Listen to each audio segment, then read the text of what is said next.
Pemirsa Mimosa TV, perbincangan kita lanjutkan lagi. Saya ke belakang, ke Badan Eksekutif Mahasiswa, di kesempatan lebih awal. Silakan, apa tanggapannya? Ya, bismillahirrahmanirrahim. Assalamualaikum warahmatullahi wabarakatuh. Ya, perkenalkan, nama saya Hendrawan Dwi Karunia Datuk Rahmat, Presiden Badan Eksekutif Mahasiswa Universitas Negeri Gorontalo. Jadi pada kesempatan kali ini pertama-tama yang kami hormati Bapak Penjabat Gubernur, kemudian para guru-guru besar, teman-teman, kawan-kawan sekalian, Bapak dan Ibu, para tamu besar yang hadir pada Forum Demokrasi Gorontalo pada malam hari ini. Pertama-tama menyimak dengan apa yang tadi telah disampaikan dan telah dijelaskan oleh para pembicara, bahwa ada beberapa hal yang kemudian perlu saya sampaikan pada kesempatan malam hari ini. Pertama-tama kita lihat bahwa dinamika politik saat ini sudah mulai memanas. Akhir-akhir ini saya melihat bahwa situasi dan dinamisme politik yang kemudian akhir-akhir ini mulai saling ada pertarungan ideologi, pertarungan gagasan, pertarungan paradigma politik di antara beragam latar belakang partai, yang hingga hari ini kita lihat sudah mulai memanaskan arus dan dinamika politik yang ada di kancah nasional, bahkan di regional Gorontalo. Saya melihat bahwa yang kemudian menjadi topik yang kemudian kita bahas pada malam hari ini adalah kita berbicara mengenai ide dan juga gagasan. Kita mencoba menggali, kita mencoba menggerogoti kira-kira apa yang kemudian menjadi gagasan yang kemudian diangkat oleh Bapak Penjabat Gubernur pada kesempatan malam hari ini. Pertama, ketika kita berbicara mengenai pemilihan umum, berarti kita berbicara mengenai bagaimana langkah dari bangsa ini, langkah dari Gorontalo dalam memilih dan memilah kira-kira ekspektasi dari warga masyarakat Gorontalo itu terhadap lembaga-lembaga eksekutif dan juga lembaga legislatif yang nanti akan membawa aspirasi dari rakyat, terutama ketika kita berbicara mengenai sektor kepemudaan. Saya sebagai mahasiswa melihat bahwa hingga hari ini secara umum, bahkan secara spesifik, belum ada sebuah perbincangan, belum ada sebuah diskursus politik yang kemudian membahas gagasan. Saya belum pernah melihat sekalipun ada sebuah dialog dan perbincangan, ada interupsi gagasan yang kemudian kita berbicara mengenai gagasan dan juga kemajuan yang ada di Provinsi Gorontalo. Bahkan hingga hari ini saya sempat berapa pertemuan seringkali menggagas dan menyampaikan bahwa hingga hari ini lembaga legislatif, dewan-dewan kita itu masih minim secara intelektual. Karena kenapa? Saya menyimak dengan apa yang tadi disampaikan oleh para kakanda-kakanda senior tadi, bahwa hingga hari ini tren populisme politik dan juga politik patronasi itu seringkali menjadi sebuah paradigma dan juga ekosistem politik hingga hari ini. Hingga di Gorontalo ini tren seperti ini seringkali diadaptasi begitu. Sehingga saya melihat bahwa adaptasi semacam ini perlu kita gagas dan kita evaluasi. Itu pertama. Kemudian kedua, saat ini saya melihat kedatangan Bapak Penjabat Gubernur ini merupakan suatu hal yang sangat saya apresiasi sebagai delegasi dari pemuda, terutama dari mahasiswa. Saya Badan Eksekutif Mahasiswa, Presiden Mahasiswa menyatakan kami mendukung secara penuh apa yang kemudian menjadi kebijakan-kebijakan dari Bapak Penjabat Gubernur dalam hal ini dalam persoalan memeriahkan bahkan menyehatkan dinamika politik yang hari ini kita lihat sudah mulai memanas. Kita lihat bahwa hari ini saya setuju apa yang disampaikan oleh Kakanda tadi, bahwa partai politik itu adalah sentral edukator yang kemudian mampu mengedukasi dan memberikan kebimbangan, mematahkan kebimbangan dari anak-anak muda yang hingga hari ini merasa apatis, yang hingga hari ini merasa tidak percaya dengan apa yang kemudian menjadi calon-calon para pemimpin yang akan nanti menduduki dewan-dewan kita. Nah ini yang kemudian menjadi problematik hari ini. Kita terlalu banyak berbicara mengenai elektabilitas. Partai politik hingga hari ini terlalu banyak surplus membahas mengenai elektabilitas, tapi minim pembahasan mengenai intelektualitas. Saya hingga hari ini menyatakan bahwa sebelum kita berbicara mengenai elektabilitas, Bapak dan Ibu sekalian, secara elok, bagaimana kemudian saya gagas kita berbicara dulu mengenai intelektualitas dan etikabilitas, bukan elektabilitas.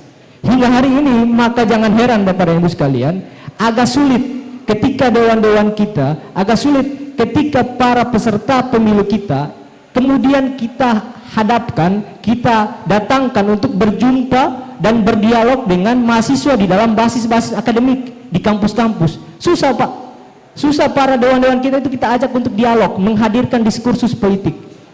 Padahal basis intelektual, gagasan-gagasan pemilu, gagasan-gagasan perubahan yang didasarkan terhadap metodologi pemikiran yang lahir di daerah itu didasarkan dari kampus-kampus, Pak. Kampus-kampus itu menyuplai gagasan. Gerakan-gerakan mahasiswa menyuplai gagasan. Tapi hingga hari ini, Pak, jangan heran, banyak data, bahkan kami lihat secara langsung gerakan-gerakan mahasiswa dibatasi, Pak. Gerakan-gerakan suplai pergerakan mahasiswa terus dituduh, ditunggangi, terus dituduh, direpresif oleh aparat-aparat yang kemudian sebenarnya justru yang menyehatkan dinamika politik yang hingga hari ini justru sebenarnya menjadi permasalahan. Saya lihat, Pak, jangan pernah sekalipun kita batasi gerakan-gerakan mahasiswa, gerakan-gerakan intelektual, basis-basis akademis yang kemudian dilahirkan dari rahim pergerakan, dilahirkan dalam gerakan-gerakan ekstra parlemen di jalanan. Nah, ini yang kemudian menjadi permasalahan. Kemudian ketiga, saya dalam basis akademik mahasiswa tentu melahirkan beragam kajian-kajian. Pertama, saya melihat, Pak, dalam melahirkan sehatnya demokrasi kita perlu menyehatkan dulu siapa yang menjadi subjek yang memberikan sehatnya demokrasi itu. Subjek di sini siapa? Penyelenggara. Gitu. Penyelenggara dalam hal ini KPU sudah selayaknya mampu menyediakan fasilitas ekosistem politik yang sehat, begitu. Dengan seperti apa? Memberikan ketegasan seperti apa? Menuntaskan segala problematika yang ada di lapangan, Pak. Jangan sampai lahir stigma bahwa penyelenggara hanya sekedar lembaga teknis yang hanya menyediakan kotak suara semata. Gitu. Padahal secara basis ideologi, secara regulasi menyatakan bahwa mereka juga justru menjadi pejabat publik sebenarnya yang menyehatkan demokrasi kita. Ini sebagai catatan. Kemudian selanjutnya, Pak, sebagai lembaga mahasiswa saya melihat bahwa suplai dari suara mahasiswa dan juga pemuda hingga hari ini mencapai 60% di 2024. Jangan sampai arus demografi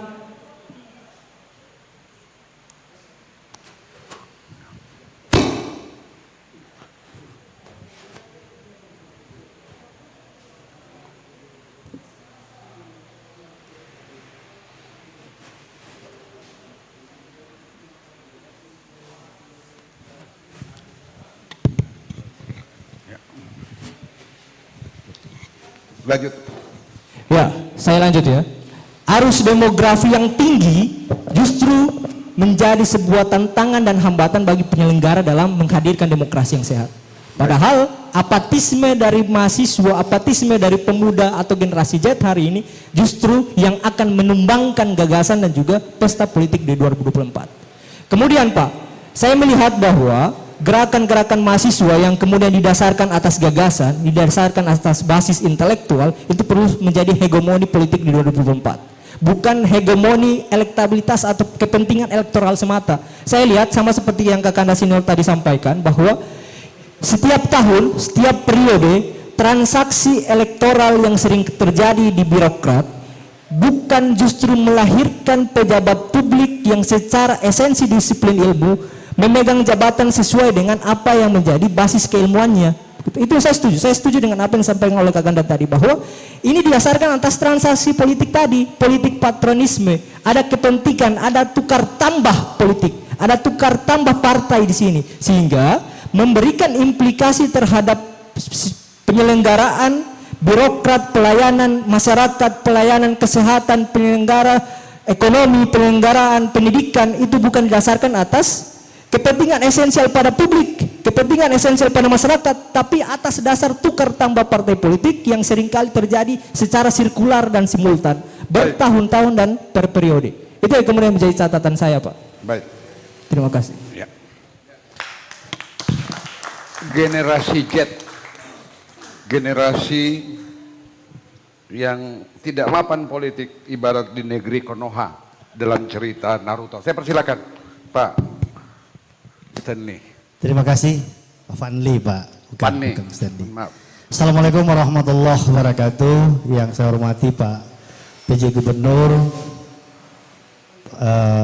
para penyelenggara pemilu dan seluruh hadirin yang sempat hadir pada malam hari ini. Yang pertama-tama saya ingin langsung aja Pak Gub dan seluruh teman-teman bahwa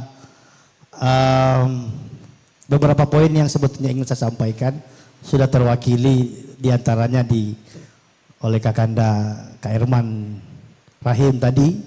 Namun akumulasi dari yang sudah disampaikan oleh teman-teman tadi ini, saya garis bawahi Pak Gubernur, itu adalah sebentuk kekhawatiran dan itu sangat manusiawi.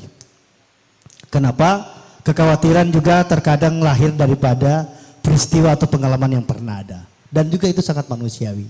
Sehingga saya berharap kehadiran Pak Gubernur hari ini bisa menjawab kekhawatiran tadi. Namun saya kenapa optimis? Karena dari awal secara sekilas melihat komunikasi politik Pak Gubernur yang mulai Pak Gubernur lakukan itu, saya tidak ingin membandingkan Bang Uka ya, saya tidak ingin membandingkan, tetapi saya harus jujur mengatakan bahwa komunikasi politik yang dimulai diperankan oleh Pak Gubernur itu cukup baik.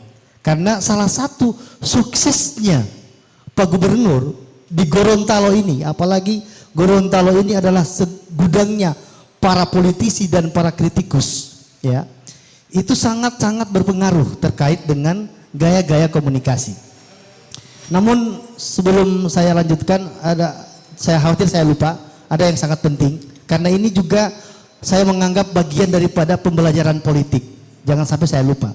Mohon maaf Pak Prof, tadi ada penyampaian Pak Prof tadi, bahwa barang siapa ada caleg yang katanya menjanjikan apa tadi? Apa tadi? Jembatan dan sebagainya, maka pilih. Hari malam ini saya sangat berseberangan.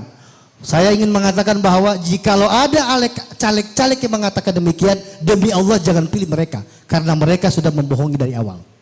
Karena tupoksi Alek di Dewan bukan untuk itu, hanya 3 dibatasi. Dan itu sudah disebutkan oleh Pak Prof tadi.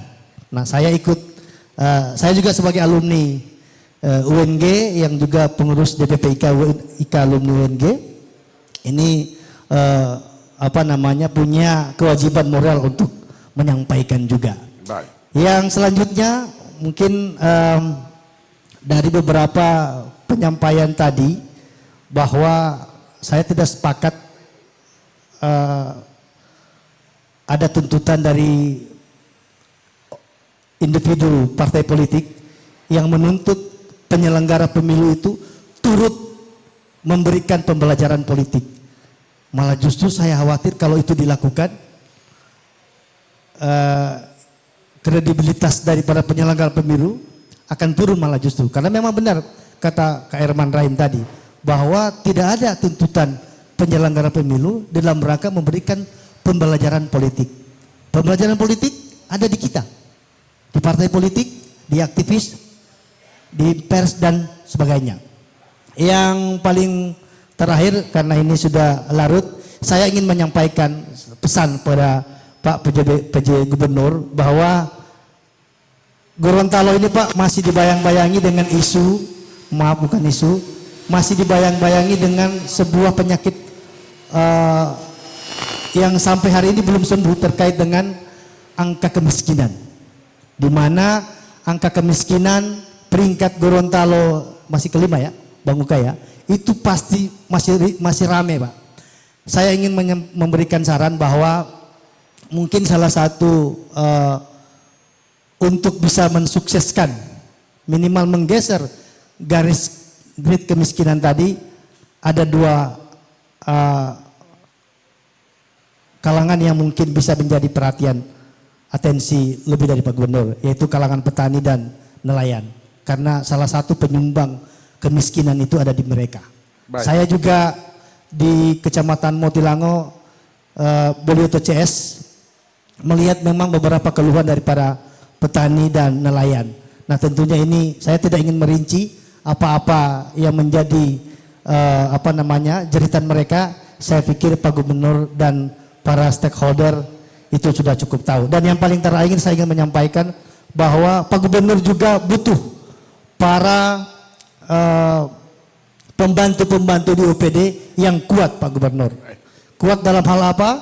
Kuat dalam hal memberikan informasi yang objektif, yang konstruktif, agar supaya di kalangan masyarakat dan di kalangan ASN itu sendiri Pak Gubernur benar-benar sukses luar dalam. Saya tidak ingin lebih merinci, saya yakin Pak Gubernur sudah paham. Terima kasih, lebih dan kurangnya saya mohon maaf. Sekali lagi terima kasih. Wallahu muwaffiq ila aqwamit thoriq. Assalamualaikum warahmatullahi wabarakatuh. Baik Pak Panli. Pak Panli fungsi DPR sekarang sudah 4 legislasi, controlling, budgeting dan pokir. Saya ke Pak Ludin Oli.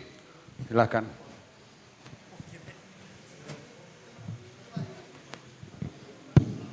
Assalamualaikum warahmatullahi wabarakatuh. Bapak penjabat gubernur yang saya hormati, para hadirin yang saya muliakan. Alhamdulillah Pak penjabat, apa yang diharapkan oleh beberapa tokoh masyarakat berhasil.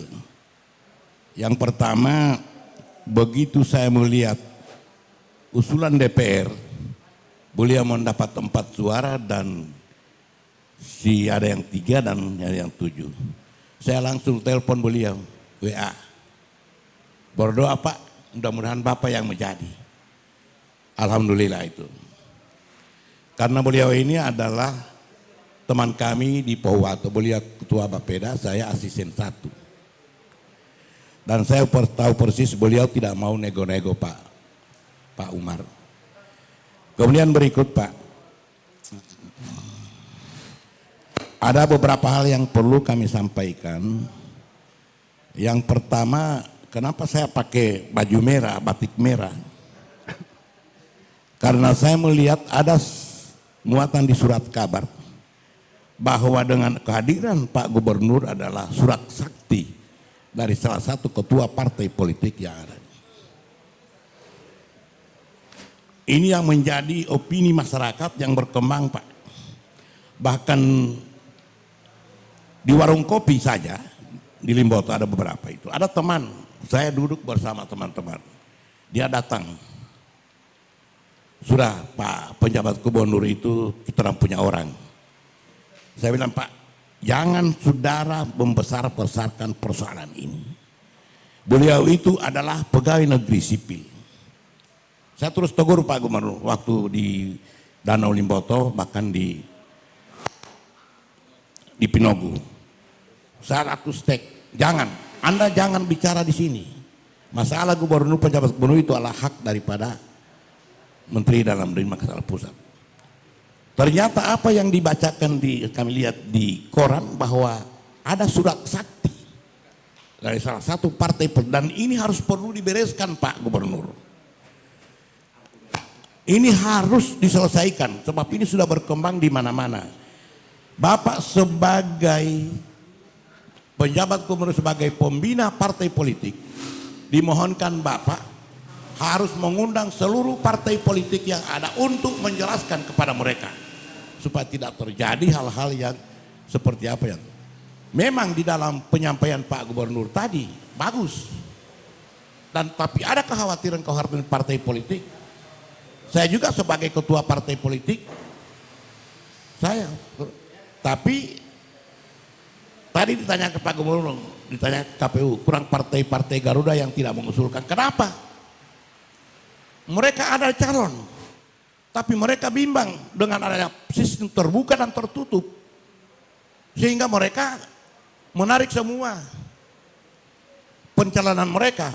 Dan kalau ini tertutup, mudah-mudahan ada partai lain yang mengikuti partai Garuda, tidak mengikuti konsentrasi politik ini.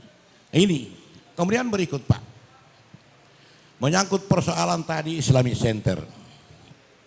Saya setuju apa yang disampaikan oleh Pak Ustadz Haji Salih.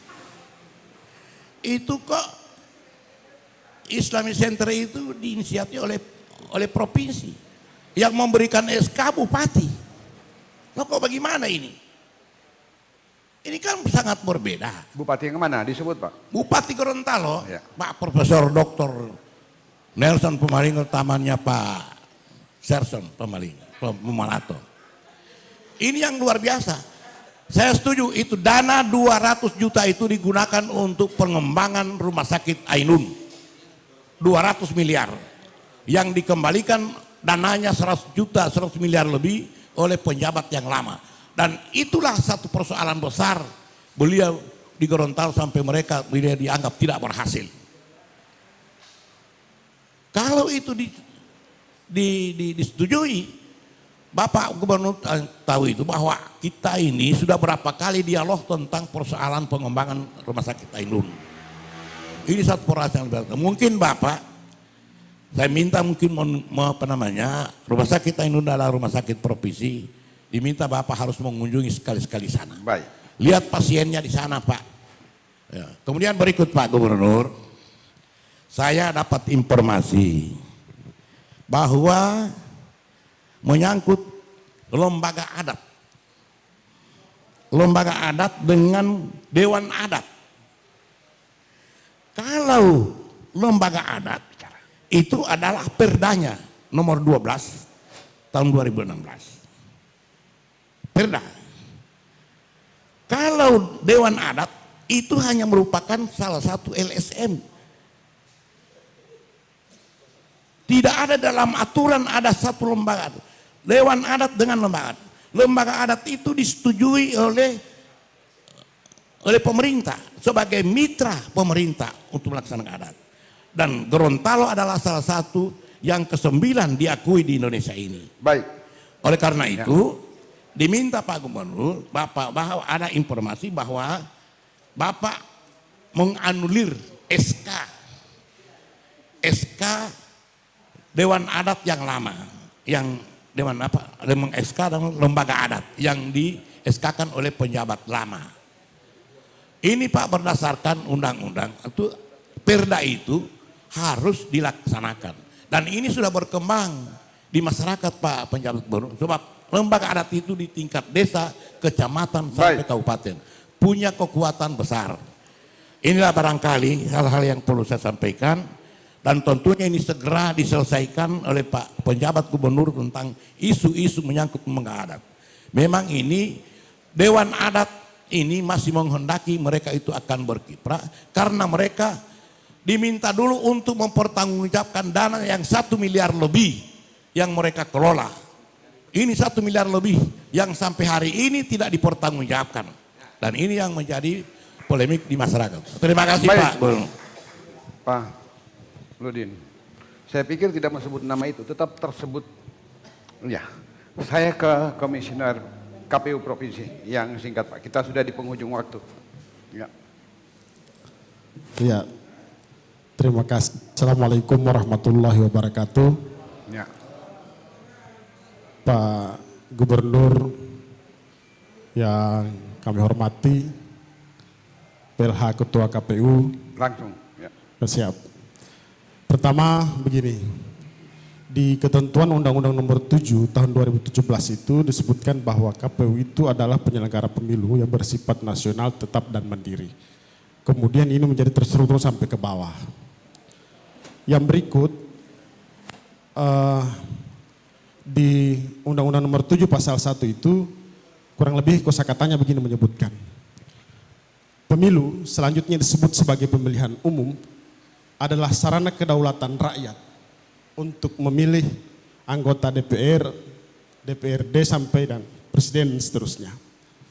Nah, Pak Host dan Bapak Ibu sekalian, saya ingin menjelaskan bahwa sarana itu menjadi satu hal yang urgensi dalam rangka pemaknaan pemilu. Karena sarana ini seyogyanya dipergunakan oleh rakyat dalam rangka kemudian merefreshing terhadap pilihan mereka 5 tahun ke belakang. Refreshing. Bahwa ketika kemudian pilihan 5 tahun ke belakang itu keliru, maka kemudian asumsinya setiap 5 tahun harus kemudian ada perbaikan terhadap apa yang kemudian ditentukan pilihan itu. Sehingga menurut saya, jika kemudian ada pertanyaan, adakah pendidikan pemilih dilaksanakan oleh penyelenggara pemilu? Pendidikan pemilu harus kemudian dilakukan oleh seluruh pihak. Karena ini menjadi tanggung jawab kita. Ingat bahwa demokrasi itu tidak murah. Pak Host dan hadirin sekalian, mungkin kemudian kita disuguhkan informasi-informasi di televisi bahwa 2019 itu banyak penyelenggara pemilu yang bergelimpangan meninggal dunia. Itu kenapa? Baru proses perhitungan suara sampai pagi, bahkan tiba pagi. Lalu Ada kemudian yang akan pertanyakan, kenapa anggarannya begitu tinggi? Itu berimbang dengan bagaimana kemudian pengorbanan penyelenggara pemilu terhadap mempersembahkan sumbangsi tahapan yang kemudian harus dilakukan di negeri ini. Sebab mempersembahkan pemimpin yang terbaik mesti diukur pada kualitas dan kuantitas demokrasi yang harus dilakukan pada kesempatan kali. Sehingga menurut saya kaitan dengan satu hal yang perlu disikapi. Pendidikan politik harus menjadi kerjasama kita semua. Bahwa semenjak amandemen yang merubah kewajiban pemilih, wajib pilih menjadi hak pilih, ini sebenarnya adalah sebuah urgensi. Kalau orang Gorontalo menyebut hak adalah alat vital, haku. Maka haku tidak bisa kemudian dihargai dengan semena-mena menurut pendapat kita. 50.000, 100.000 janji tenda, janji digratiskan ke sekolah apa segala macam. Tidak, di sini hak demokrasi. Harus dipilih orang-orang yang benar-benar kemudian ada kepedulian sosial, ada kepedulian demokrasi dan segala macam kepedulian yang memang betul-betul kita pelajari rekam jejaknya dalam rangka menentukan itu. Itu satu hal pendidikan pemilu. Yang berikut tentang harga demokrasi. Apakah layak semahal itu? Yang kemudian disebutkan tadi tentang Permendagri 84. Apakah layak? Menurut saya layak. Karena dengan historitas yang dipersembahkan oleh sejarah di Indonesia banyak sekali yang bergelimpangan karena mempersembahkan pemilu yang terbaik, itu mesti juga mereka dihargai. PPS, pengawas pemilu, KPPS adalah mereka juga yang membutuhkan kerja dan mereka yang mempersembahkan demokrasi yang terbaik buat Indonesia. Itu menurut saya. Terima kasih, Pak. Ya, baik. Saya ke Pak Prof. Sarson.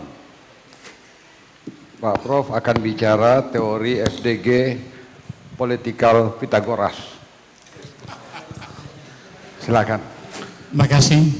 Assalamualaikum warahmatullahi wabarakatuh.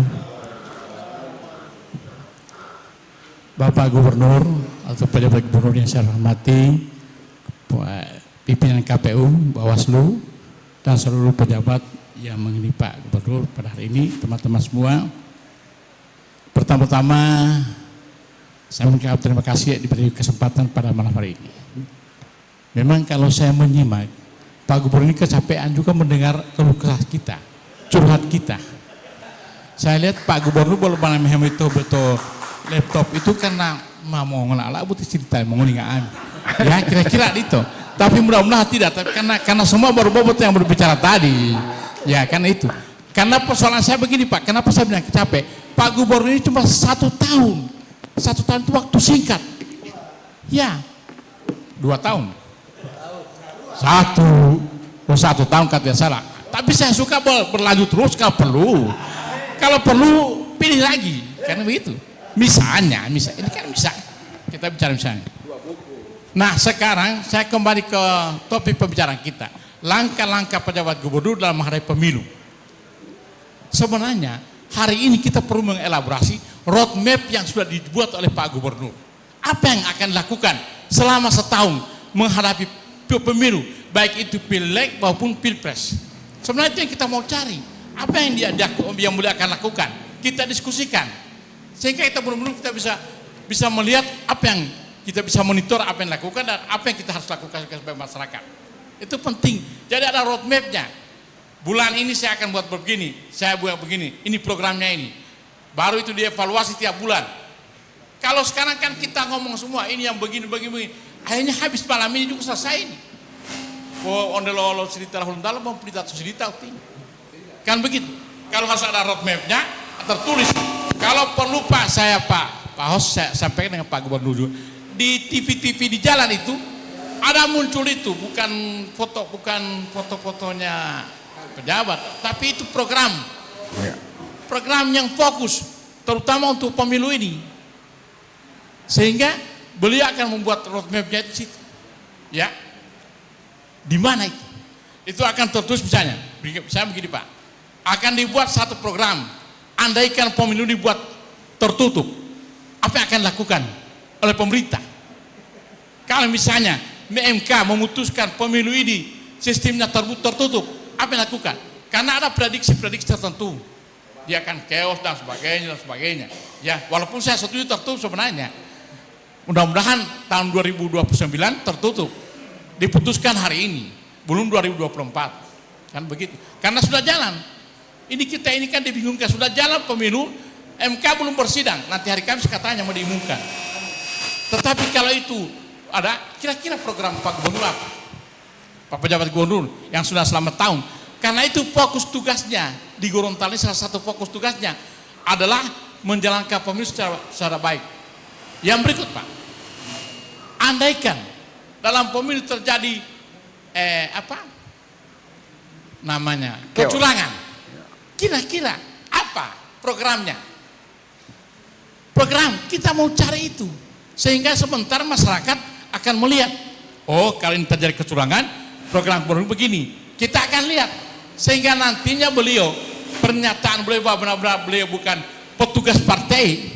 Tadi kan sudah dikatakan, beliau itu bukan petugas partai, bukan diangkat oleh siapa-siapa. Walaupun saya tahu persis kalau tidak salah ada 4 fraksi yang mengusulkan beliau. Tapi alhamdulillah beliau netral. Tidak akan cawe-cawe, cuma cawe-cawe mudah-mudahan. Ya, cawe-cawe. Dan itu perusak demokrasi, cawe-cawe kalau menurut saya. Apapun konsepnya, merusak demokrasi, tidak netral. Masa wasit jadi pemain? Ini kan nggak benar itu. Apapun alasannya, apapun konteks yang dia. Kalau saya sebagai akademisi Pak mengatakan itu tidak benar. Tidak benar. Dan kita harus tegas. Tidak benar itu cawe-cawe. Jalankan sebagai ada amanat konstitusi yang diamanatkan pada pejabat gubernur, pada presiden sebagainya. Itu saja jalankan. Jangan pergi cawe-cawe urus kiri kanan. Sampai endorse si calon A. Jangan sampai suatu saat karena pimpinan kita di atas menderpo seorang calon capres, nanti pejabat gubernur suatu saat akan ada pencalonan gubernur, dia mau endorse si Pak Karim jadi gubernur. Atau si B endorse atau apa namanya? Poki dan semuanya. Saya itu heran sekali juga ini. Enak sekali jadi anggota DPR dapat poki-poki itu ya. Bayangkan. Ya. Masyarakat susah sekali Pak. Mereka kerjaannya membagi-bagi duit. Kalau ada kata-kata yang katanya anggota DPR itu memulainya itu jadi pengemis macam Pak. Kalau saya itu mengemis suara, tapi ketika dulu menjadi pejabat, tapi setelah jadi pejabat membagi-bagi duit itu, duit rakyat. Jangan lupa itu pokoknya duit rakyat Pak, bukan duit dari anggota daerah itu. Itu duit dari rakyat, tapi memang mereka diberikan tupoksi untuk membagi itu. Jadi itu yang paling penting buat saya. Jadi kalau terjadi kecurangan apa yang akan dilakukan? Ini yang perlu dielaborasi. Sekali lagi Pak Pejabat Gubernur, saya mohon mungkin di baliho-baliho di running text di TV-TV yang di perlimaan sana di depan kantor gubernur, rumah gubernur, itu muncul apa yang akan dilakukan oleh seorang gubernur selama setahun. Bulan ini saya akan melakukan ini, bulan ini saya akan melakukan ini. Termasuk Pak penuntasan dana pen yang amburadul itu. Ya, saya katakan amburadul. Dan itu menjadi beban rakyat. Kenapa beban rakyat? Dia membayarnya APBN, APBD. APBD itu uang rakyat yang harus diterima rakyat. Tapi sekarang harus membayar utang untuk menanggulangi COVID. Tapi yang tidak tertanggulangi adalah penjual-penjual UKM mati semua di sana di Jalan Panjaitan itu. Mati semua itu Pak. Itu bagaimana secepatnya untuk ditangani. Harus ada program yang short program untuk menanggulangi. Termasuk yang tadi pemilu-pemilu, termasuk yang saya inginkan barangkali ada ide-ide gagasan dari Pak Pejabat Gubernur untuk mengedukasi peserta pemilu. Saya lebih bukan cenderung pendidikan politik, tapi pendidikan pencerdasan kepada masyarakat. Bagaimana mereka menjadi cerdas untuk memilih? Bukan mengkampanyekan si A, mengkampanyekan si B, tapi mencerdaskan mereka. Betul-betul tadi kan kalau saya dengar tadi sekitar 16.000 lagi yang tidak terdaftar. Itu kan bisa dicari. Apa mereka tidak mau atau bagaimana? Dan apa program pemerintah untuk menganukan itu? Ya, mungkin sharing dengan KPU, dengan Bawaslu. Bagaimana caranya untuk bisa memaksimalkan peserta pemilu. Itu kan penting sekali. Jadi penting sekali pendidikan itu. Kemudian terkait Pak dengan beberapa kadis yang ada di ini, peninggalan di pejabat gubernur. Saya hanya mengerti, saya karena orang pendidikan. Ini kadis pendidikan juga perlu dievaluasi juga. Sangat-sangat tidak kurang kompeten. Kalau saya katakan dia kompeten juga keterlaluan saya. Karena beliau juga bekas kadis, tapi dari latar belakang pendidikan Pak sama sekali tidak terkait sebagai kadis pendidikan. Ini penuh. Saya menyebut langsung ini. Kebetulan saya di pendidikan, di dunia pendidikan Pak pejabat gubernur. Ya, sekali lagi terima kasih Pak. Mudah-mudahan ini ada elaborasi selanjutnya sehingga betul-betul dia akan bisa terjadi. Terutama Pak penempatan program-program yang bisa dibaca oleh masyarakat. Apa yang dilakukan oleh seorang pejabat gubernur selama setahun. Ada roadmap-nya. Roadmap-nya itu dari awal sampai eksekusinya. Kalau tidak, apa solusinya? Apa alternatifnya? Bisa dilihat, bisa dibaca oleh masyarakat demi transparansi daripada programnya. Karena sekarang terus terang saya membaca-baca selama 1 bulan, saya belum membaca sesuatu yang terstruktur. Apa kira-kira pemikiran gagasan yang akan dibuat oleh mohon maaf Pak pejabat Pak Ismail. Itu saya belum baca di WA maupun saya banyak juga mengirim WA, itu belum kelihatan. Saya mau ada roadmapnya dilihat, itu kita kritisi sehingga kita tidak terjebak pada cawe-cawe, istilah cawe-cawe, atau terjebak pada cewek-cewek yang kalau yang punya cewek, ya itu, atau kawe-kawe, ada atau tolong bukti cawe-cawe, cewek-cewek mau kawe-kawe, kalau tahu tidak tak kawe-kawe, ya Pak Karim ya. Tapi Pak Karim tidak begitu. Wabillahi taufiq. Wassalamualaikum warahmatullahi wabarakatuh. Ya, baik Pak Prof. Jadi memang saran Pak Prof monitor harus ada himbauan kepada masyarakat juga sudah kemarin ada tulisan ayo bayar pajak tapi foto gubernurnya lebih besar. Ya.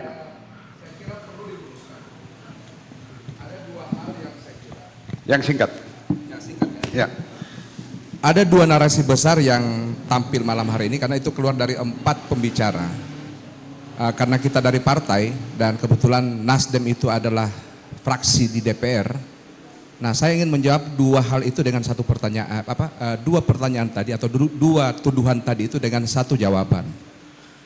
Yang pertama terkait dengan pokir. Perlu ada pelurusan bahwa pokir itu sebetulnya adalah bukan kita gambarkan bahwa itu adalah alokasi dalam bentuk anggaran yang diserahkan kepada anggota DPR. Tidak. Pokir itu justru adalah implementasi dari hasil pelaksanaan reses. Dan reses itu adalah proses pendidikan politik. Yang tadi dipersoalkan tadi harusnya menjadi tugas partai politik. Nah, reses itu adalah bagian atau instrumen dari partai politik untuk melakukan proses edukasi secara politik, di mana ada proses penyadaran kepada masyarakat bahwa anggaran ini adalah hak kalian. Dan kami wajib untuk menyampaikannya atau wajib mencantolkannya ke dalam APBD. Sehingga pokir itu bukan dalam bentuk uang gelontoran yang kemudian tadi disebut ratusan miliar, kemudian dicaplok, diserahkan secara tunai kepada anggota dewan, tidak. Tetapi pokir itu adalah penyelarasan. Misalnya, alek kita misalnya Pak Yuriko Kamaru, Dapil Suwawa misalnya, dia turun, kemudian dapat informasi dari petani bahwa dia membutuhkan bio apa itu namanya itu, pertanian dengan menggunakan sistem hidrolik water atau air. Ya. Maka oleh Pak Yuriko itu akan dilihat apakah dalam RPJMD dan RKP pemerintah daerah itu muncul enggak anggaran itu. Kalau misalnya itu enggak ada, ya enggak bisa. Kecuali kalau bisa dia dicantolkan ke dalam RKP, muncul nomenklaturnya di situ, maka itu bisa disinkronkan dengan APBD, di mana usulan yang diajukan dalam APBD itu kan tetap juga lahir dari musrenbang. Ya, baik. Nah, ini juga. Ya. Sehingga saya kira keliru kalau kita mengatakan hari ini bahwa proses pendidikan politik di partai politik itu enggak ada. Keliru saya kira. Dan yang kedua adalah keliru ketika misalnya pokir itu kita analogikan dalam uang fresh atau uang tunai kepada anggota DPR. Saya kira 2 hal itu, dan saya sudah menjawab dua tuduhan tadi dengan satu jawaban. Terima Baik, kasih. Pak Alion. Soal pokir mungkin nanti kita agendakan dalam diskusi tersendiri.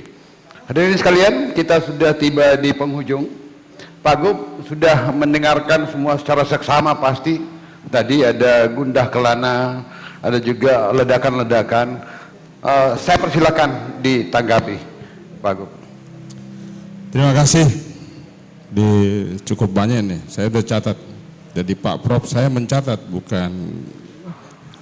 Saya memang malam ini ingin mendengar dan kalau bisa saya tanggapi, saya tanggapi. Sebenarnya tidak untuk ditanggapi, tapi untuk dilaksanakan. Jadi saya punya komitmen 1 tahun yang diberikan waktu penugasan oleh Presiden kepada saya untuk pulang ke Gorontalo ini, insya Allah bisa saya manfaatkan dengan baik. Amin. Jadi saya full jam 7 sampai jam berapa pun Bung Umar memberi kesempatan Bapak Ibu sekalian.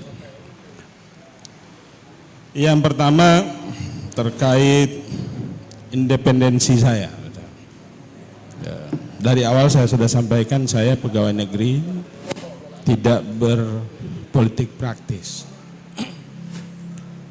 Terkait dengan mendukung itu pribadi dan dalam hati, tidak dalam bentuk kalau tadi ada yang menyampaikan mungkin ada tanda dan tidak, akan kelihatan pada saatnya kan, gitu.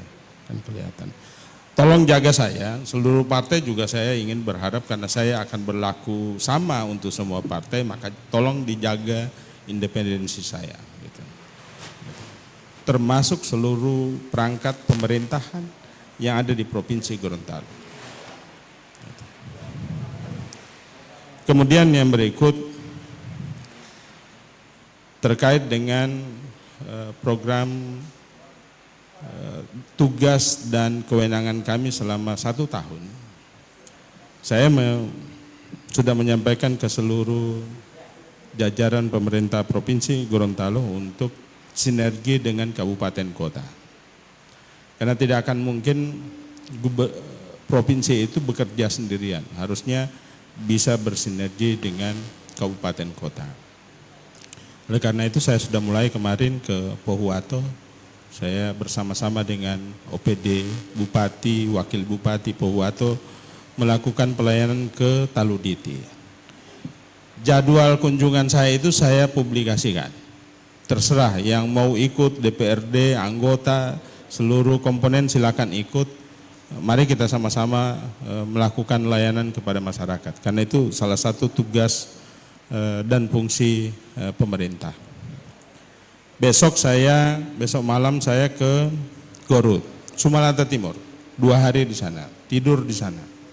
Bersama seluruh OPD yang akan melakukan layanan. Bersama-sama dengan Bupati Garut dan seluruh OPD Garut. Bagi teman-teman partai politik yang ada di bagian Garut silakan ikut. Bagi saya anggota DPRD itu bagian dari pemerintahan. Jadi kalau dia datang ke daerah, ke konstituen dia, silakan gitu. Dan saya tidak akan hanya PKS, hanya Nasdem, hanya PDIP, hanya berapa yang 4 Gerindra yang mendukung saya, tidak. Semua. Golkar diajak Pak, Golkar diajak juga Pak. Semua. Ya. Jadi, saya tidak mengajak, saya mengumumkan bahwa saya akan ke Sumatera Timur besok sampai Kamis. Terus ke Bualemo itu hari Jumat malam sampai Sabtu atau Sabtu sampai Minggu. Tergantung pemerintah daerah. Jadi kalau pemerintah daerah melakukan layanan kepada masyarakat, saya akan ada di sana. Saya khawatir kalau saya provinsi misalnya penjabat gubernur bersama OPD ke daerah dan OPD-nya di daerah itu tidak ke lapangan, saya khawatir ada ketersinggungan. Dan saya menjaga sinergitas, harmonisasi pemerintahan. Jadi saya baru merencanakan untuk 3 berarti. 1 sudah, ini 2. Bualemo sama Garut. Juga saya sudah menyampaikan ke teman-teman di OPD Provinsi untuk mensinkronkan data. Selama ini kita lemahnya di data. Jadi kabupaten kota itu ada penyaluran bantuan, pokir dan macam-macam. Provinsi pun ada bantuan, ada pokir, ada non-pokir. Saya khawatir satu keluarga atau satu rumah tangga itu diintervensi oleh dua pemerintahan, oleh provinsi, oleh kabupaten atau kota gitu. Belum lagi dibawa oleh pokir gitu. Ya. Saya justru itu mulai sekarang melalui teman-teman di Bapeda saya ingin mensinkronkan data penerima bantuan di Provinsi Gorontalo. Mudah-mudahan saja ini bisa terlaksana walaupun saya masuk sudah di pertengahan APBD gitu. Memang apa yang akan saya lakukan itu sudah direncanakan sebelumnya. Bisa berubah itu pada saat perubahan. Jika ada anggaran. Nah, kan itu saja. Terkait kemiskinan. Saya minta mungkin saya lebih tertarik bahas kemiskinan daripada politik sebenarnya karena saya ASN. Kalau langkah-langkah ide, gagasan penjabat gubernur terkait dengan pemilihan umum. Kita ini sudah dibagi-bagi. Penyelenggara itu ada di KPU, pengawasannya ada di di Bawaslu, pemerintah provinsi itu dukungan. Gitu. Mau gagasan seperti apa ya tergantung teman-teman di penyelenggara seperti apa, dan kami hanya ada kegiatan misalnya yang saya bacakan tadi, misalnya ada sosialisasi kepada, terima kasih tadi ada usulan bagaimana kalau calon pemilih pemula yang ada di SMA, SMK itu diberi sosialisasi, diajak untuk misalnya mendaftarkan diri manakala merekam KTP manakala dia belum punya KTP, itu tugas. Gitu. Hal-hal yang lain itu harus dikoordinasikan dengan KPU dan Bawaslu. Misalnya ada kecurangan tadi Pak Prof. Nanti kecurangan nanti akan dijawab oleh Bawaslu apa yang akan harus dilakukan. Karena memang mekanisme kecurangan sudah diatur seperti apa sampai dengan tahap hasil akhirnya. Kita menjaga ketertiban dan keamanannya. Tentu saya harus berkoordinasi dengan misalnya Pak Kapolda, Pak Danrem, dan lain-lain yang terkait. Terkait dengan anggaran, kembali kepada anggaran, masih ada waktu bagi kita untuk khususnya kabupaten kota untuk menyiapkan anggaran 40% minimal untuk tahun anggaran 2023. Mudah-mudahan saja kita akan ada pembahasan untuk itu bersama kabupaten kota. Saya juga sudah menyarankan ke provinsi, KPU provinsi untuk membuat standar sebenarnya. Standar kegiatan. Jadi yang membeda-bedakan itu biasanya pengalaman dulu zaman saya masih keuangan, masing-masing KPU itu membuat kreasi masing-masing dan itu berakibat pada penambahan anggaran. Saya sudah minta mana tahapan kegiatan minimal yang harus dipenuhi oleh kabupaten kota sehingga tidak memberatkan. Kalau ada kreasi dari penyelenggara, misalnya mau pasang ini, mau buat ini, silakan tapi disesuaikan dengan kemampuan keuangan daerah. Karena ini tergantung pada kemampuan keuangan.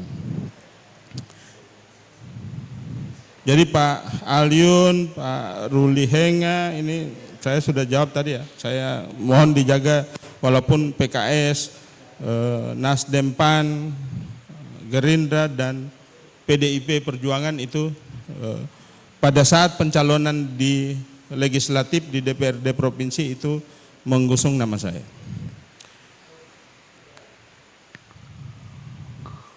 Terkait inflasi, nah ini Pak Herman Rahim, memang kami juga punya kehati-hatian pada saat penyelenggaraan pemilu terjadi kenaikan inflasi. Kami juga tadi rapat bersama seluruh kabupaten kota untuk menghadapi Hari Raya Idul Kurban untuk kenaikan. Tapi mudah-mudahan saja tidak terlalu tinggi kenaikan inflasi pada saat misalnya terjadi pada saat pemilu. Kan banyak yang pegang duit soalnya. Yang tadi yang disampaikan oleh Bung Umar. Ada money politik, ada yang Batunggu di HUK. Saya tahu tanpa Batunggu soal. Jadi saya zaman di kabupaten dan di Pohuwato saya tahu tanpa Batunggu. Mau Batunggu apa? Biasa yang lewat, Pak. Kemudian saya setuju nanti Pak Herman, kita akan ada pemetaan wilayah rawan, khususnya pengalaman yang 5 tahun sebelumnya. Mudah-mudahan ini bisa kita lakukan dan saya kira Kesbang bersama stakeholder terkait sudah punya petanya. Nah, persoalan anggaran Pak Umar, memang sampai dengan hari ini KPU dan Bawaslu, provinsi, kabupaten, kota belum ada yang menerima anggaran. Kami pun baru mau, gitu. Kami malah kemarin sudah menyampaikan ke KPU untuk kapan kita penandatanganan nota hibahnya. Bawaslu itu sudah ya, sudah menandatangani dan tinggal pencairan. Kita sudah siap. Mudah-mudahan juga kabupaten kota yang sudah siap itu bisa dilakukan. Tapi anggarannya belum diterima, masih ada di kas daerah. Pak Prof. Amir, ini kemiskinan. Saya setuju kalau kita angkat satu waktu hadir di sini bahas khusus kemiskinan. Terus terang saja, komoditi terbesar yang mempengaruhi kemiskinan di Gorontalo itu bisa kita bedah lebih baik sehingga nanti angka penurunan kemiskinan itu tidak hanya 0, tiba-tiba dia naik lebih tinggi dari penurunan gitu. Kita itu paling tinggi adalah beras. Yang kedua di kota, di sini di kota Gorontalo itu rokok. Mungkin ada para profesor, para akademisi bisa memberikan masukan. Sebenarnya kita mau apa untuk menurunkan angka kemiskinan itu? Khusus untuk Gorontalo yang masuk 5 besar kemiskinan. Belum kalau kita lihat kedalaman kemiskinannya itu ternyata naik. Gitu.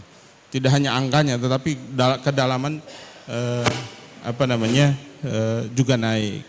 Walaupun dirilis terakhir statistik dari September 2022 ke Februari 2023 itu menurun angka kemiskinan, tapi hanya 0, gitu. Tidak signifikan bagi indikator makro kalau hanya 0, seperti itu.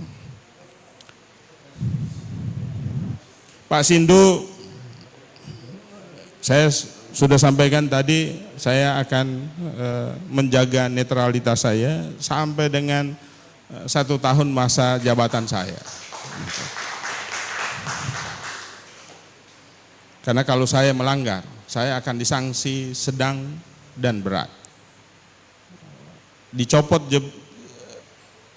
karena pelanggaran, saya dicopot eselon 1 saya, maka berakhir pula jabatan PJ Gubernur.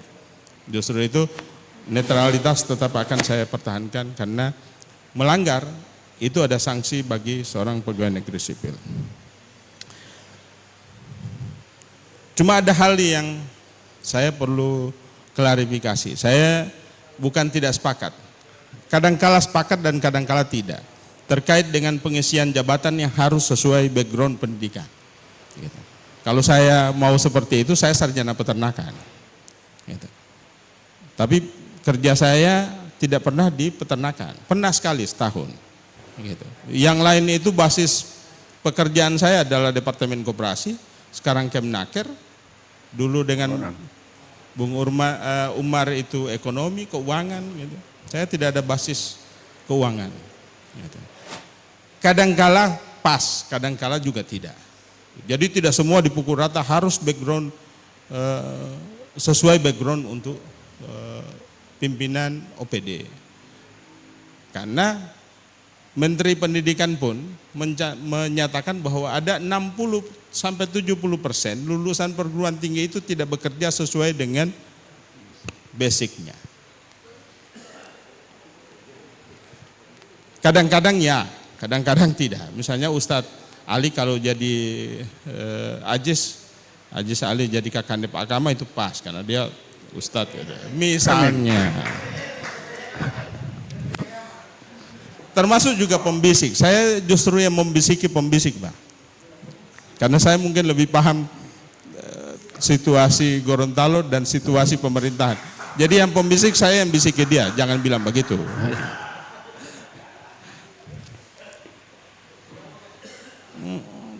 Teman-teman mahasiswa, saya kemarin malam hadir bersama dengan teman-teman dialektika apa itu? Yang digagas oleh teman-teman BEM, ada HMI dan lain-lain di rumah dinas, di aula rumah dinas. Saya beri kesempatan teman-teman muda 1 bulan 1 kali itu ngopi pagi di halaman rumah dinas. Silakan. Termasuk kalau yang teman-teman yang ada di sini juga Bapak Ibu yang hadir mau ikut juga tidak ada masalah. Daripada saya keliling warung kopi gitu. Kalau saya keliling warung kopi, saya habis waktunya keliling warung kopi. Dan juga saya mohon maaf ini Pak, Bapak Ibu sekalian yang biasa di warung kopi, apa yang dibicarakan ada termonitor ke saya. Saya mau sampaikan supaya jangan ada, kenapa Pak PJ Gubernur tahu saya ada di, misalnya Pak Umar kemarin ada di mana, Pak Ustadz Aziz Ali ada di warung kopi mana, saya tahu gitu. Isi pembicaraannya pun saya tahu. Bagi saya tidak ada masalah. Karena buat saya informasi itu bagus untuk masukan dan lain-lain. Bagi pelaksanaan pemerintahan selama 1 tahun ke depan. Informasi itu penting untuk pengambilan kebijakan. Termasuk di grup besar pun yang ada Pak Prof ada di situ. Saya lagi menunggu tidak bicara capres. Hari-hari capres, saya tunggu-tunggu mana bicara Gorontalo. Tidak ada. Padahal sekali-sekali saya mau dengar juga terkait yang seperti yang kita bicarakan. Kemiskinan bagaimana, pendidikan bagaimana. Gitu. Tapi ternyata bicaranya capres terus Pak Umar. Padahal capres itu masih, kita juga belum tahu siapa yang jadi calon dan tidak. Gitu. Saya kira itu, nah Islamic Center. Islamic Center ini saya sudah 2 kali ketemu panitia pembangunan. Mau bilang Islamic Center atau masjid provinsi. Gitu. Yang kemarin sudah dibentuk satu yayasan oleh PJ sebelum saya. Kemudian ada panitia pembangunan masjidnya sudah selesai. Kemarin saya ketemu setelah pulang dari Jakarta, sehingga di rumah dinas Bupati Gorontalo saya juga ketemu dengan panitia terkait dengan pembangunan masjid. Dari awal saya dilantik, hadir di Gorontalo saya sudah menyampaikan, pembangunan masjid jangan dibawa ke area-area politik. Persoalan lokasi, persoalan lain-lain itu untuk masjid ini tolong jangan dibawa ke area-area itu. Sehingga saya walaupun belum dibicarakan dengan teman-teman OPD, belum dibicarakan dengan DPRD, dalam hati saya, dalam pikiran saya bahwa saya akan menyerahkan pembangunan masjid itu ke yayasan. Gitu. Hitung anggarannya, lokasinya terserah yayasan mau taruh di mana. Gitu. Hitung anggarannya, kemudian kontribusi pemerintah provinsi, kabupaten, kota itu apa. Nanti setelah selesai dibangun oleh yayasan, itu kembalikan, serahkan kembali ke provinsi untuk menjadi aset provinsi. Sehingga provinsi itu punya masjid. Sampai dengan hari ini gubernur itu tidak patung gayamo karena tidak ada masjid yang dia mau tentukan mau masjid mana, khatibnya mana, jam berapa mulai, kan begitu itu Tonggeyamo. Karena memang tidak ada masjid. Oleh karena itu memang ini cita-cita dari sejak lama untuk bangun masjid. Namanya tidak usah diperdebatkan Ustadz Aziz. Mau Islamic Center, mau masjid raya kah apa, pokoknya bangun masjid gitu. Mau namanya terserah gitu. Kalau kita bicara bahasa lama lagi gitu. Justru itu saya belum ketemu dengan DPRD karena terkait dengan persetujuan DPRD untuk membangun masjid di Moodu. Gitu. Tapi nanti secara ini saya sudah mau menyampaikan bahwa yayasan saja yang bangun. Karena kalau melalui provinsi, pemerintah itu pakai lelang lah. Nanti yang harga misalnya kita kasih anggaran 1 miliar karena dilelang atau ditender mudung lagi gitu. Nanti tidak selesai-selesai. Kemudian terkait dengan terakhir ini Abaludi ini. Ada 2 surat dukungan dari salah satu partai politik. Itu mekanisme partai, Abah. Saya tidak tahu kalau ada mendukung itu. Karena untuk mencalonkan saya, misalnya Nasdem punya jalur internal untuk mendukung Ismail itu perlu apa? Saya juga tidak paham. PKS mau menyebut nama saya untuk didukung jadi PJ, internal partainya mengatur seperti apa, saya juga tidak paham. PDIP juga seperti itu, Gerindra juga seperti itu. Sehingga kalau saya ingin mengklarifikasi, saya tidak pernah lihat itu surat dukungan. Gitu. Terus apa bunyinya juga saya tidak paham itu. Oleh karena itu internal fraksi yang kemarin mendukung saya sebagai calon PJ. Tidak perlu saya klarifikasi karena itu internal partai masing-masing. Gitu. Terakhir lembaga adat versus Dewan Adat. Ini mau bawa urus adat. Bawa urus adat ini saya yang merasakan kemarin. Keliling 6 kabupaten kota. Prosesi mau potilolo itu beda-beda. Gitu. Sehingga muncul pertanyaan istri saya, Pak, kenapa di Suwawa begini modelnya, di Limboto begini modelnya, di Gorut begini ininya. Saya bilang tidak usah kau tanya-tanya. Gitu. Karena tidak terstandar. Tiba-tiba di Limboto pakai upacara baris berbarisnya STPDN, ini apa lagi? Gitu. Pertanyaan itu, saya juga, ini sebenarnya siapa yang ngurus model-model seperti ini? Ternyata ada 2 lembaga yang mengurusi adat di Gorontalo. Gitu. Ada Dewan Adat namanya, ada lembaga adat. Saya sudah ketemu dua-duanya dan saya menyampaikan posisi PJ Gubernur untuk 2 lembaga itu. Saya ingin hanya ada 1 yang mengurusi tentang adat di luar Bate dan pemangku adat. Gitu. Di provinsi itu harusnya hanya 1.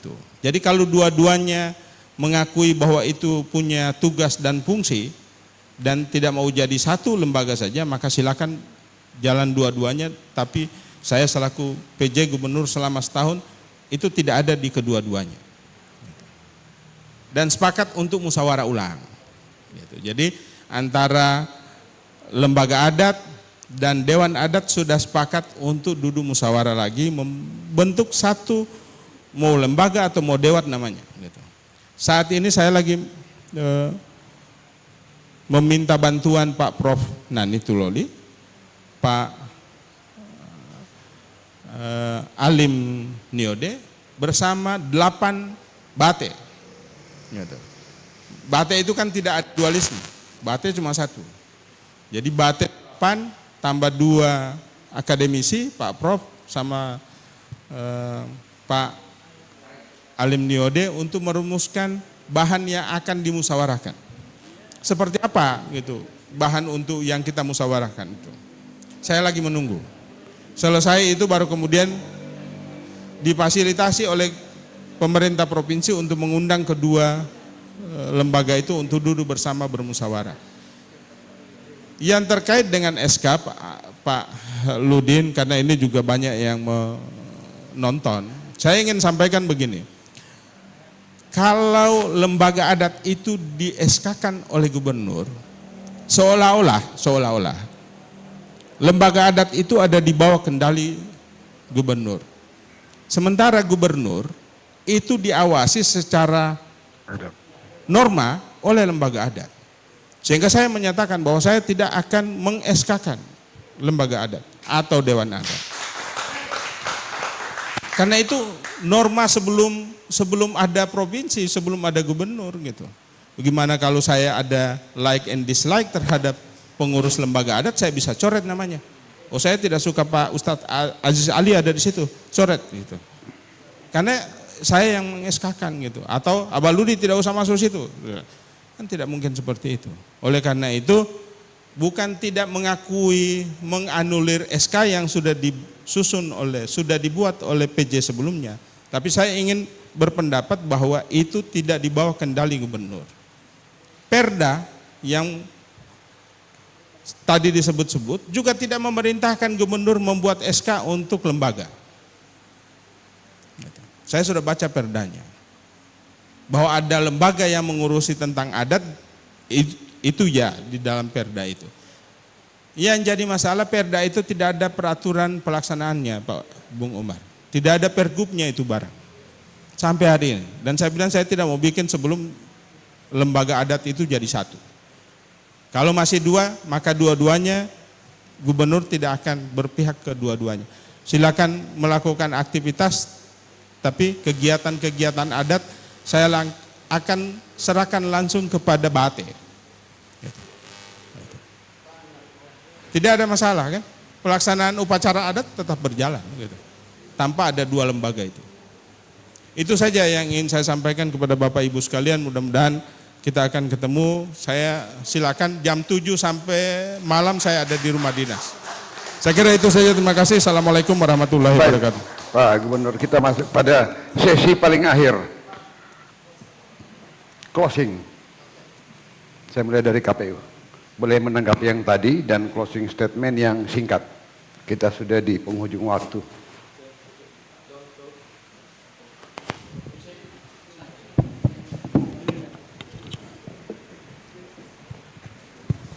Oke, closing statement ya. Yang pertama bahwa selaku KPU kami menyadari bahwa pemilu itu adalah arena konflik yang legal, arena konflik yang sah, di mana bahwa di dalam pemilu itu banyak kepentingan-kepentingan, banyak permasalahan-permasalahan yang kemungkinan juga akan kami hadapi. Di sana akan ada orang yang mempertahankan kekuasaan dan juga ada yang ingin merebut kekuasaan. Sehingganya bagi kami selaku KPU, posisi kami biasanya jadi terlapor, termohon, terduga dan seterusnya. Jadi posisi kami itu kami sadari, sehingganya terkait dengan hal ini KPU telah menyampaikan bahwa bagaimana caranya agar supaya kami selaku KPU ini bisa memiliki jiwa integritas. Yang pertama adalah kami sudah dibalut dengan berbagai macam regulasi. Setiap tahapan yang kami lakukan itu sudah ada regulasi yang mengatur. Bahkan bukan cuma saja PKPU, peraturan KPU, tapi juga dibarengi dengan SOP, standar operasional perlu. Apa yang kami harus laksanakan setiap hari, siapa yang melakukan apa, kemudian targetnya apa, itu sudah ada. Sehingganya insya Allah kami bisa melaksanakan kegiatan-kegiatan pemilu ini dengan baik. Kemudian yang berikut, pemilu ini bukan saja milik daripada KPU, ya, tapi pemilu adalah milik kita semua. Sehingga kami berharap agar supaya masing-masing kita ini memposisikan pada peran masing-masing. Kami berharap kami sebagai penyelenggara itu memposisikan sebagai pelaksana pemilihan umum, kemudian ada juga Bawaslu yang melaksanakan pengawasan, kemudian ada teman-teman partai politik yang juga bisa memberikan pendidikan politik, dan juga ada LSM mahasiswa. Nah, ini harapan kita, jangan semuanya diserahkan kepada KPU, karena terus terang setiap hari itu kami itu bagaikan robot, sudah diatur. Hari ini melaksanakan apa, target minggu ini apa, itu semuanya sudah diatur secara otomatis. Jadi saya kira ini harapan kami Bapak Ibu sekalian, mari kita sama-sama memahami ini, karena memang pelaksanaan pemilu ini adalah sarana integrasi bangsa. Sarana integrasi bangsa itulah bagaimana agar supaya kepentingan-kepentingan, permasalahan, perbedaan dan sebagainya ini bisa kita satukan untuk keutuhan negara Republik Indonesia. Terima kasih.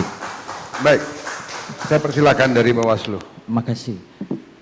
Sebenarnya biaya untuk pemilu itu tidak mahal. Yang mahal itu politik uang, karena tidak ada standar. Kalau biaya pemilu itu ada standar-standarnya, itu sudah jelas secara terstruktur dari pusat. Kalau politik uang tidak ada standar, 50.000, 100.000, ada bahkan 500.000. Itu yang membuat mahal. Begitu. Yang kedua, terkait dengan potensi kerawanan, saya kira netralitas ASN itu masih menjadi potret yang memang Bawaslu sudah memperkirakan itu. Apalagi dengan penempatan misalnya pejabat gubernur, pejabat bupati, nanti kan kehadiran pejabat gubernur, bupati, wali kota nanti itu adalah ada hubungan sebab akibat, karena ada kekosongan yang diamanahkan oleh Undang-Undang 10. Karena ada kekosongan maka ditunjuklah pejabat dalam kurun waktu tertentu walaupun dengan kewenangan yang dibatasi. Dan bicara soal substansi itu saklek, aturan sudah mengaturnya. Apa yang bisa dilakukan dan apa yang tidak bisa dilakukan oleh seorang pejabat. Yang jadi problem itu pada teknikalitasnya. program-program itu yang kemudian rawan untuk disalahgunakan. Maka oleh karena itu dengan kehadiran penjabat gubernur, penjabat bupati nanti atau wali kota yang saya kira tidak berasal dari mekanismenya, tidak melalui proses elektoral, itu bisa menghilangkan praktek-praktek penyalahgunaan kewenangan seperti itu. Tentu berbeda, misalnya kalau dia gubernur yang berstatus petahana dan lain sebagainya, itu berbeda kondisinya. Mudah-mudahan dengan adanya penunjukan pejabat gubernur yang akan memfasilitasi pelaksanaan pemilu dan nanti insya Allah pilkada tahun 2024, potensi-potensi kerawanan itu mudah-mudahan tidak akan terjadi. Saya kira itu closing statement dari Bawaslu. Terima kasih. Terima kasih. Terakhir minta kesediaan dari Pak Gubernur untuk closing statement.